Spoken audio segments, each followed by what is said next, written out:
அன்பு உறவுகளுக்கு இனிய வணக்கங்கள். இன்றைய பதிவுல சதயம் நட்சத்திரக்காரர்களுக்கு நீங்க யாரு, உண்மையில் உங்க ஒரிஜினல் கேரக்டர் என்ன, உங்களுக்கு என்ன மாதிரியான விஷயங்கள் எல்லாம் லைஃப்ல நடக்கும், நற்பலன்கள் கிடைக்க, உங்க பிரச்சனைகள் தீர நீங்க என்ன பரிகாரம் பண்ணலாம், எந்த கோவிலுக்கு போலாம், இந்த மாதிரியான தகவல்களை தெளிவாகவும் சுருக்கமாகவும் இந்த பதிவுல நாம பார்க்க போறோம். கொஞ்சம் கூட வீடியோவை ஸ்கிப் பண்ணாம முழுமையா பார்க்க முயற்சி செய்யுங்க. வாங்க வீடியோக்குள்ள போலாம்.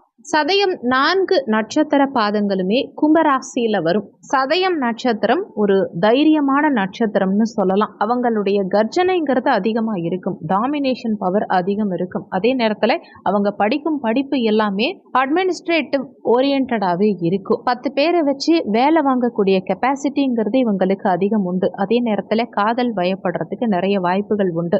இது ஒரு குறிப்பிட்ட பேருக்கு மட்டும் தான் ரொம்ப அதிகமா இருக்கும். அதே நேரத்துல இவங்க சொல்கிறது வாக்கு சத்தியமா இருக்கும், சத்தியத்துக்கு கட்டுப்பட்டவர்களா இருப்பாங்க. இவங்க சிந்தனை செயல் எல்லாமே ஊக்கமளிக்கும் விதத்துல இருக்கும். இவங்க ஒரு இடத்துல வேலை பார்க்கறாங்கன்னா தான் மட்டும் இல்ல அடுத்தவங்களும் முன்னேறணுங்கிற விஷயத்துக்கு ரொம்ப உதவிகரமா இருப்பாங்க. இவங்களுடைய எதிர்பார்ப்பு ரொம்ப அதிகமா இருக்கும்.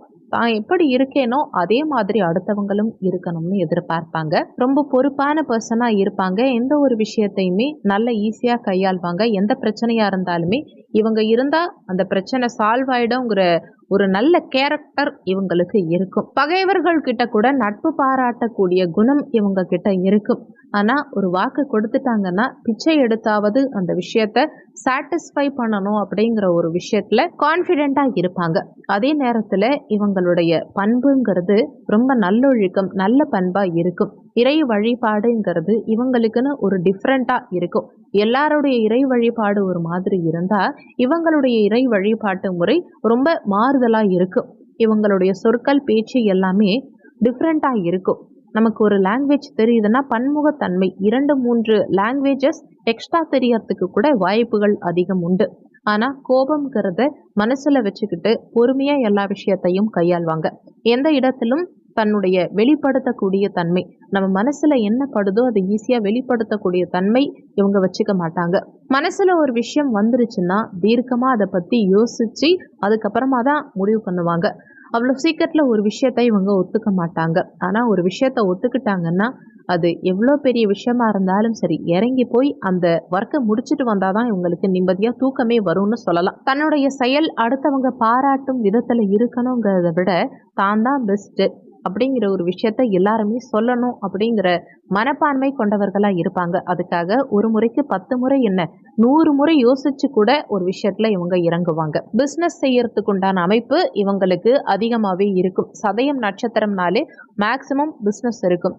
ஆரம்பத்துல தனியா தொழில் பார்த்தாலுமே ஒரு 35 வயசுக்கு அப்புறமா நல்ல தசாபுத்தி வரும் பட்சத்துல கண்டிப்பா இவங்களை பொறுத்த வரைக்கும் சுய தொழில்ல மிகப்பெரிய முன்னேற்றம் காணக்கூடிய அமைப்பை ஏற்படுத்தும். ஆனா இருந்தாலும் சரி பெண்ணுக்கு கொஞ்சம் அடிமையா தான் இருப்பாங்க, கொஞ்சம் அடங்கி போவாங்க, பயந்து போவாங்கன்னு சொல்லலாம். பிள்ளைகளின் மனமறிந்து செயல்படக்கூடிய எண்ணம்ங்கிறதே இவங்க கிட்ட அதிகம் இருக்கும். சதயம் நட்சத்திரம் முதல் பாதத்தை பொறுத்த வரைக்கும் இவங்களுடைய எண்ணங்கள் நல்ல எண்ணம், நல்ல தேகம், நல்ல மனப்பான்மை கொண்டவர்களா இருப்பாங்க. சதயம் நட்சத்திரம் 2ஆம் பாதத்தை பொறுத்த வரைக்கும் சற்று கோபமுடையவர்களா இருப்பாங்க.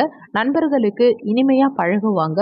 அதே மாதிரி சதயம் நட்சத்திரம் 3ஆம் பாதத்தை பொறுத்த வரைக்கும் பசின்னு ஒருத்தவங்க கேட்டுட்டாங்கன்னா உணவு அளிக்கணும்னு யோசிப்பாங்க. ஈகை பண்பு அதிகம் கொண்டவர்களா இருப்பாங்க. சதயம் நட்சத்திரம் 4ஆம் பாதத்தை பொறுத்த வரைக்கும் நல்ல சகவாசம், நல்ல நண்பர்களை இவங்க கொண்டிருப்பாங்க. அதே நேரத்துல இவங்களுடைய பேச்சில் கோபம்ங்கிறது மட்டும் இருக்கும். சதயம் நட்சத்திரக்காரர்கள் செல்ல வேண்டிய ஸ்தலம் எதுன்னா அக்னிபுரீஸ்வரர் ஆலயம். இது திருப்புகலூர்ங்கிற இடத்துல இருக்கு. திருவாரூர் மாவட்டம் நன்னிலத்திலிருந்து நாகப்பட்டினம் செல்லும் வழியில 10 கிலோமீட்டர் தொலைவில் இந்த திருத்தலம் இருக்கு. இந்த ஸ்தலம் சென்று வழிபாடு செய்யும் போது சதயம் நட்சத்திரக்காரர்களுக்கு உங்க பிரச்சனைகள் அனைத்தும் தீரும். நிறைய பேர் இந்த கோவில் எங்க இருக்குன்னு போன் பண்ணி கேக்குறீங்க. கவலைப்பட வேண்டாம். இந்த வீடியோவோட ஃபர்ஸ்ட் கமெண்ட்லயே நீங்க செல்ல வேண்டிய கோவிலுடைய மேப் லொகேஷன் இருக்கு. அதை ஓபன் பண்ணி பாத்தீங்கன்னாலே உங்களுக்கு தெளிவா புரியும். அது போக உங்க ராசிப்படி உங்களுக்கு என்ன மாதிரியான பிரச்சனைகளுக்கு எந்த கோவிலுக்கு போனீங்கன்னா உங்க பிரச்சனைகள் தீரும், எந்த தினத்துல எப்படி போனா உங்க பிரச்சனைகள் தீரும், இந்த மாதிரி தெளிவான விளக்கங்கள் ஏற்கனவே நம்ம சேனல்ல வீடியோ கொடுத்திருக்கோம்.